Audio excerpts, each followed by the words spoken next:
Welcome back. You're watching a Young Turks special Back to Basics. We have with us Avnish Bajaj, founder and managing partner of Matrix Partners India. Avnish, now let's talk about the stigma attached to failure. Startups will fail. Winding down and shutting down is a painful procedure in India.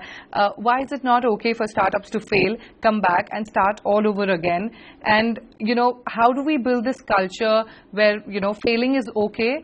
And what role can investors play in this? I don't know what to say because I agree with everything you said. Right? Yeah. I mean, we have to have a culture where failure is okay. We have so many stories starting with Steve Jobs of failure and then coming back. So if you ask me as an investor, what do we do? First of all, please recognize that India is still early in this.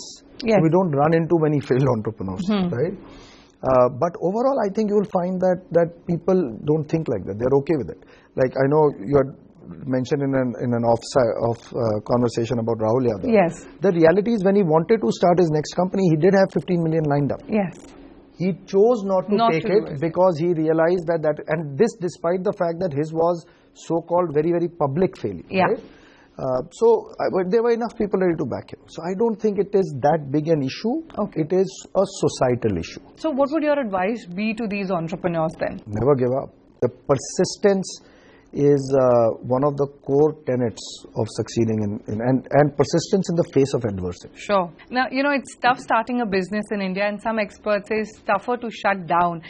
What are the compliance issues that startups need to take care of before and after starting up? I think there are too many, and that's the issue. People can go to jail for PF, they can do it. I mean, it's just too much, right? There has to be something simple, and there has to be some kind of a certification that you can do and say, I'm in compliance with all of these things, because otherwise everything is different.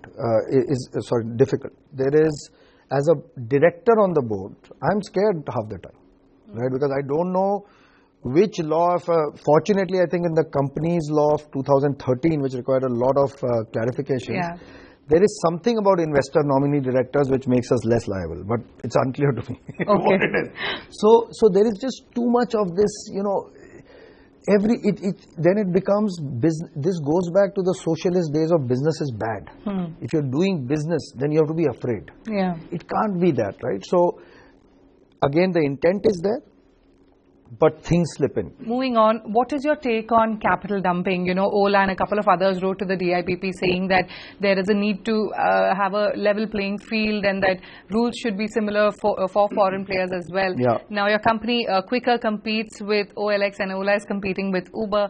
What's your view on capital dumping? I'll tell you that I'm a Harvard Business School graduate and a hardcore capitalist. Okay. And to me, anything that smacks of protectionism or is also almost anti-consumerism.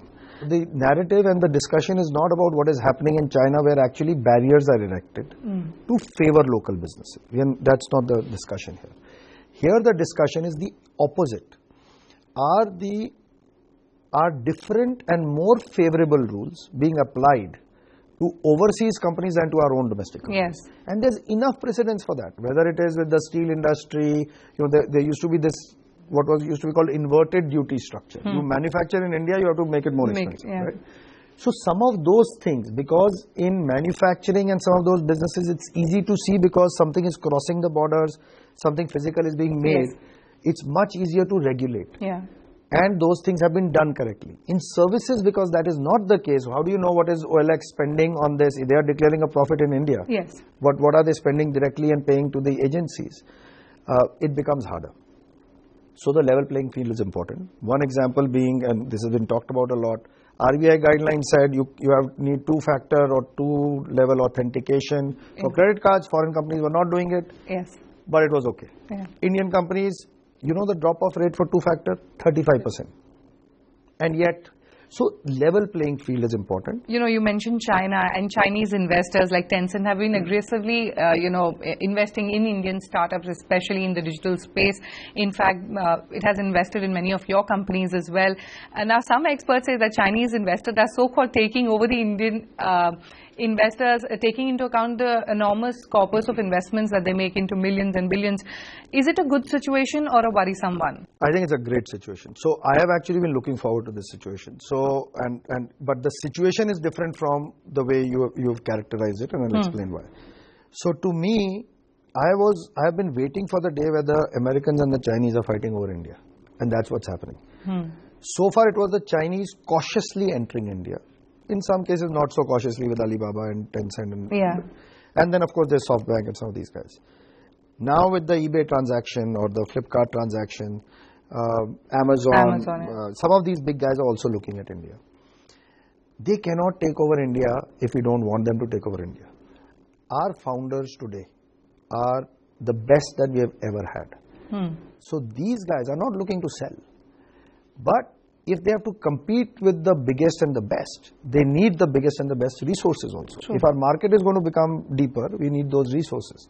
So I think the beauty of this situation is that they'll be able to garner those resources, but we are not selling out. They are still in charge, they are running their companies. All right, fair enough. You know, we've recently seen InMobi turn profitable. Zomato also has said that it is close to profitability.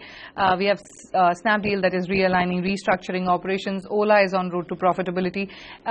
Any other of your portfolio companies that you feel are on track to turn profitable soon? Quicker, Practo, M-Swipe is already profitable, Daily Hunt, and Tribo. And by the way, it's a great question and a great discussion. As investors also, I would say 2 years ago, if you asked me, it wasn't in my head. And I can give you both sides of the argument. When money is free, should I be worrying about, the cost of the money because it is free, or should I be worrying about capturing the market? Exactly. When the money becomes expensive, then I should think differently. So I can argue that we are rational because I have to say that, but we get carried away also, right? The largest companies, the conversations are about getting to profitability with the amount of capital that they already have. Okay? And all the companies you mentioned and the few I mentioned, they're all on that path. Some of them are profitable today, like I said, M-Swipe is. For the next year and the next year, the conversations are about growing fast, capturing the market, but with a sound economic model. And which is why I say this is a normal year. Next year, it may change again. All right. Talking about what's happening at Flipkart and Snapdeal, from the outside, it seems that, investors have taken over boardrooms. What is your view on investor overreach? I don't think Tiger took over Flipkart if Sachin and Binny didn't think that that was the right thing. And I don't think Tiger has taken over. I've worked with Kalyan. I think he's outstanding. I think he's more a professional CEO. There is a big difference between ownership and control. At least the companies we back, we want the founders to be in control. As their ownership gets diluted, frankly, some of them have negative rights. Like we have minority protection rights, they get rights. Right? And our best founders ask for it, and I'm very happy when they ask for it. Because that tells me they want to be in control. Matrix Partners has not been aggressive enough as far as funds are concerned. It's been over 5 years since you raised your last fund. Are you looking at exits only? And if not, then when are you planning to raise your next fund? We had an extension fund that we had raised last year. We are lucky that if we wanted to raise a fund, and if my investors are listening, I'm going to say thank you and don't hold me for this statement. We would raise it very quickly. Okay. It is not a question of whether we can raise money. It is a question of the standards we set for ourselves. What is the biggest question about venture capital investing in India? It's about exits. We want to prove at Matrix that we have the best exits track record. We don't want to have any more questions. I don't want to go raise money on a promise.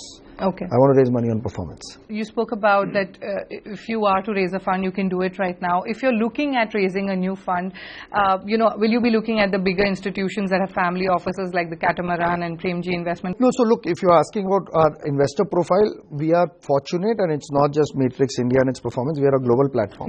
So like with Sequoia, Accel, some of these other firms, we have a very, very long-term steady pool of capital. So the reason I said it's very easy is because we don't have to go to new investors.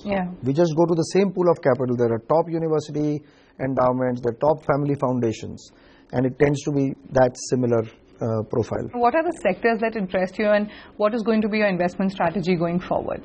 The strategy is to very simply get smart about certain sectors, and we'll talk a little bit about those. Get smart about certain sectors, but most importantly, find the best entrepreneurs in those sectors.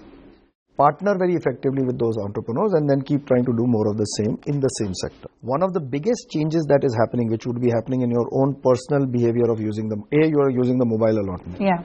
B, you're using mobile data a lot more. C, the speeds of the mobile data are going up significantly and the cost is going up. So this trend, and of course one of the big players like Jio launching has accelerated. Yeah. This trend is a very big trend. This trend is on the back of which a lot of new types of businesses can launch. So we have our standard focus sectors of, you know, fintech, e-commerce, whole bunch of them, healthcare. All right, my final question to you is, what is Matrix Partners India 2020? We have coined a term called M25, which is Matrix Partners India 2025, so that by that time you won't remember what I said, right? But yes. So Matrix Partners India 2025 is not rocket science. It is executing better to what we already believe is our strategy. You've seen the Wi-Fi password here. Yeah. We pride ourselves on being founders first. We want to be in business with the best founders in the country. Our view is that if we get in business with the best founders early, not in Series C, Series D, Series E, seed, Series A, Series B. If we get in business with the best founders early and we do right by them, we help them in whatever way they want us to help them to be successful, we'll do very well for ourselves. That's the aspiration. I think we just need to every day put a brick in that wall. All right, Avnish, thank you so much for talking to us. It has been a pleasure talking to you. Thank you.